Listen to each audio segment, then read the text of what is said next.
Bonsoir Marie, bonsoir Alfred. On est ravis de vous accueillir ce soir au sein du cabinet Oudart et Associés pour cette 3e édition de notre partenariat avec votre master de droit privé Panthéon Assas. C'est vrai que c'est une opportunité pour nous au sein du cabinet de pouvoir créer des synergies avec le monde universitaire et avoir des étudiants avec lesquels on peut échanger sur des sujets doctrinaux et inversement accueillir des étudiants pour leur montrer un peu la réalité de la profession et échanger avec eux sur leurs attentes. Alors vous, qu'est-ce que vous attendez de ce partenariat précisément et quel est votre ressenti par rapport aux différentes présentations qui vous ont été faites par les différents associés et avocats du cabinet ce soir?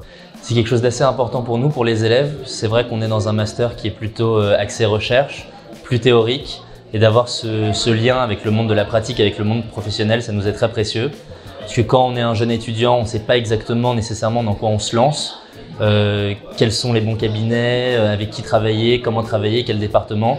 C'est très précieux pour nous, ça permet de nous aiguiller, de répondre à des questions qu'on se pose et à de nombreuses incertitudes qu'on a évidemment quand on est assez jeune.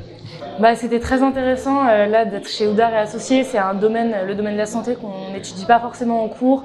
Donc de découvrir ce mélange entre droit privé et droit public, c'est intéressant quand nous on vient d'un master de droit privé. Donc on a évoqué tout à l'heure les 24 heures du cabinet Oudart et Associés. Les précédentes générations de votre association ont pris part aux différentes éditions.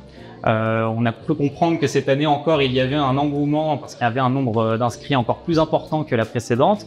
Qu'est-ce que ça représente pour vous de participer à ce concours? Nous, les 24 heures Oudart, on a entendu parler des générations d'avant qui nous ont dit que c'était un exercice très intéressant au niveau de la recherche. C'est quelque chose qu'on n'a pas l'habitude de passer déjà autant de temps à la suite, d'avoir un chrono comme ça. C'est un exercice très intéressant, surtout sur des questions qui au final n'ont pas vraiment de réponse, vu que c'est un peu chacun peut apporter sa réponse. Et ça, c'est génial, et surtout de le faire à deux, d'apprendre vraiment un travail en équipe. C'est un super atout qu'on n'a pas forcément l'habitude de faire à la fac, où on travaille plutôt tout seul.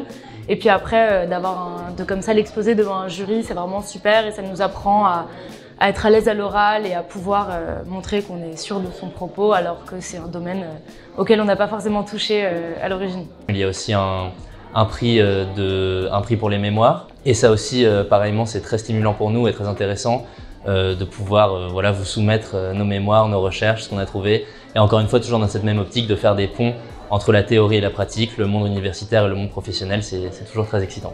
Et alors vous, à titre plus personnel, vers quelle profession du droit vous destinez-vous plus tard? Alors pour ma part, je me suis destiné à devenir avocat. Moi, je me destine plutôt à la magistrature, donc tenter l'ENM pour les concours de 2026. Mais voilà, c'est toujours intéressant de découvrir les professions qui sont autour de la magistrature pour plus tard pouvoir comprendre quels sont les enjeux de la profession d'avocat et donc vraiment humaniser les parties en face. Merci à vous deux. Merci beaucoup.